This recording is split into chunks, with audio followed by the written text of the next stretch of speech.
Hello, my name is Michael O'Keefe, aka The Movie Wist.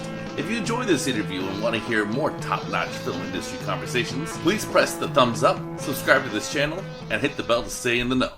Hello, Scott Adkins. Tell me why you think audiences will enjoy Max Cloud. I've got no idea. Ah. How dare you start? Such a difficult question. So like, how would I know? Okay. All right, fair enough. Well, That threw you, didn't it?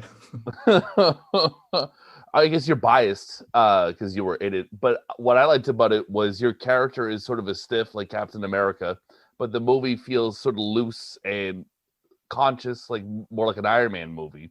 So I felt like there was a good balancing between that dichotomy, I guess.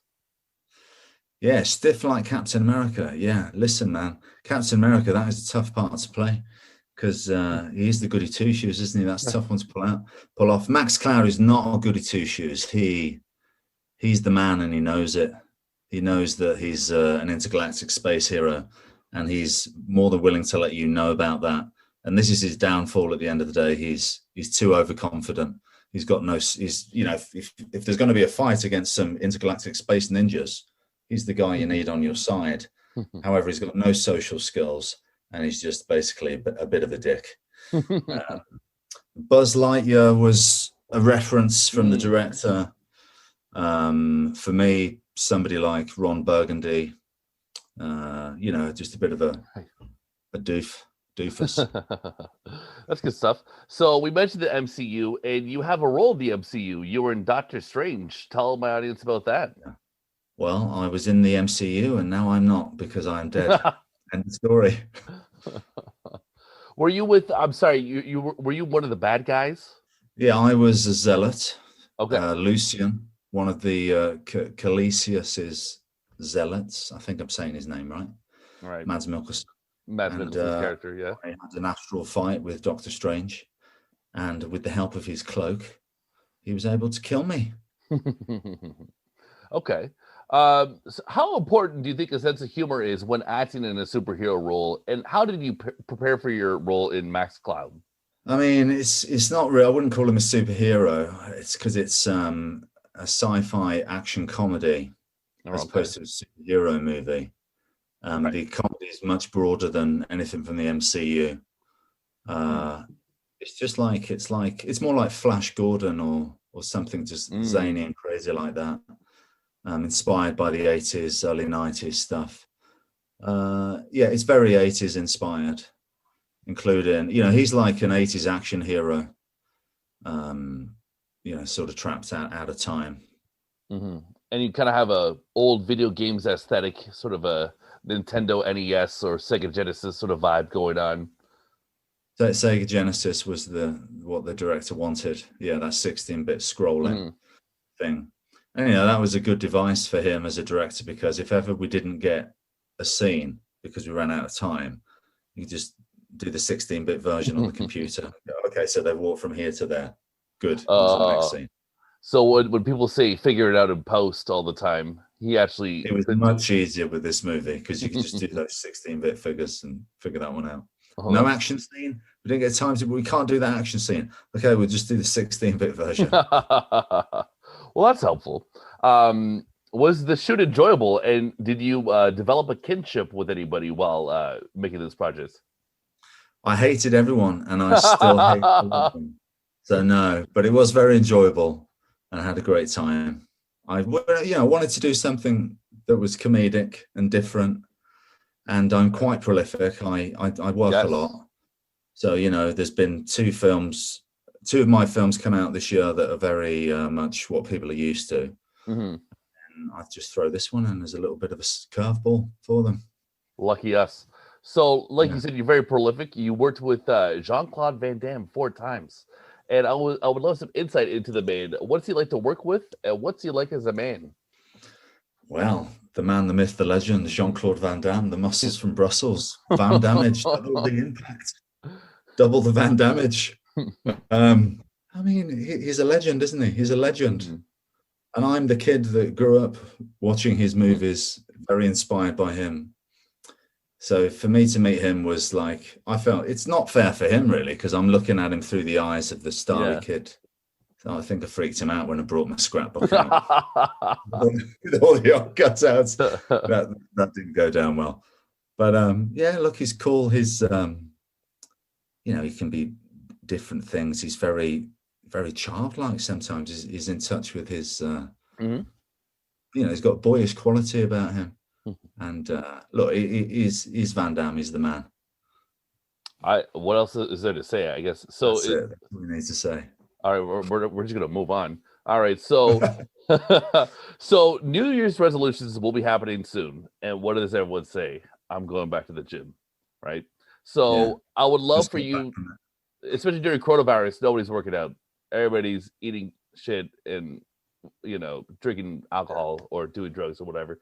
So for people who let the gym slide during coronavirus, what's some good getting back into the groove of things, sort of basic workout? What's a basic workout that people can follow that you would like to recommend? Just get off your fat asses. Do some push-ups. Have a look at yourself in the mirror. Have a word with yourself. And if you don't like what you see, sort it out. You've only got yourself to blame. How's that for motivation? I like That's all that. you need, right? Do you want to change or don't you? You hold the key. Either do it or don't do it. Don't come crying to me. Yes, I believe in the role of shame as well. So that's good stuff. I believe in that. It works well on me. I encourage my wife to tell me when I'm getting fat. I doubt that happens. That doesn't happen. She's waiting for it. No, that's She's upset when I'm thin. What does a typical workout of yours consist of? Pain. I do my martial arts twice a week. Wow. And then I'll go to the gym 3 times a week. So that's 5 times out of the 7 days. And probably I don't do number 6 anymore. I'll give myself 2 days off a week. When I was younger, 7 days a week. 7 days a week? How many years did you do 7 days a week?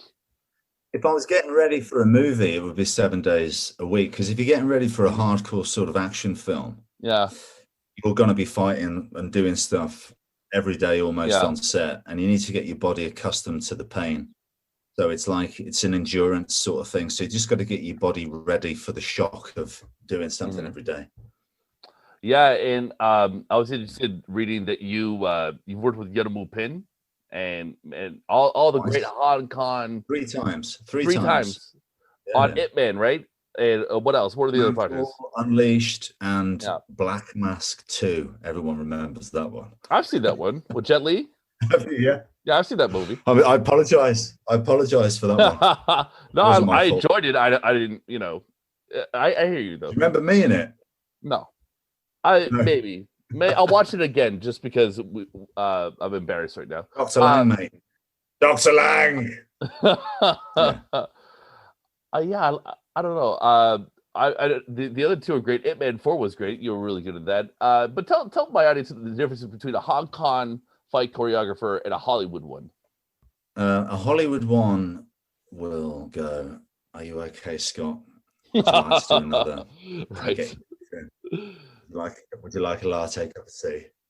And then a Hong Kong coordinator will go, "One more time, do it again, no power, rubbish, go again." And that basically sums it up. Wow. Yeah, I've talked to Cynthia Rothrock, and she basically said the same thing, that they will basically try to kill you. I think part of it is that they do want to kill you. And they're not satisfied. If you don't come away from You're British too, so yeah. Badly hurt. They're not happy. They're not happy. They feel like they haven't done their job. That's funny. That's good stuff. And who are some other great ones that you want to mention from Hong Kong besides Yadamu Pin? Everybody knows Yadamu Pin.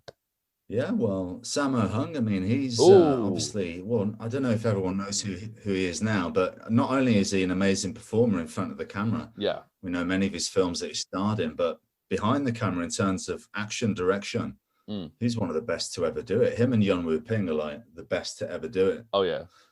So to work with those guys is amazing. And, Jackie Chan and obviously Donnie Yen, Wu Jing, Wolf Warrior. I worked with quite a few. And Donnie Yen wanted you in Ip Man 4. Didn't he sort of insist that you were in it? He asked the producers to get me, and then he said, I've told the producers to get you. And then I said, I guess I can ask for more money then.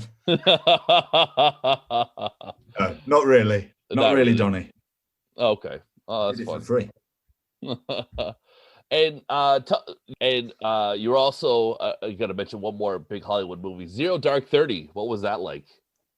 Yeah, that was amazing. She, Catherine Bigelow, the director, had just won the Oscar for Hurt Locker. It's like, Zero Dark 30 is the next movie, and we all know what that was about. Filming in Jordan, and I auditioned for it, and I got the part.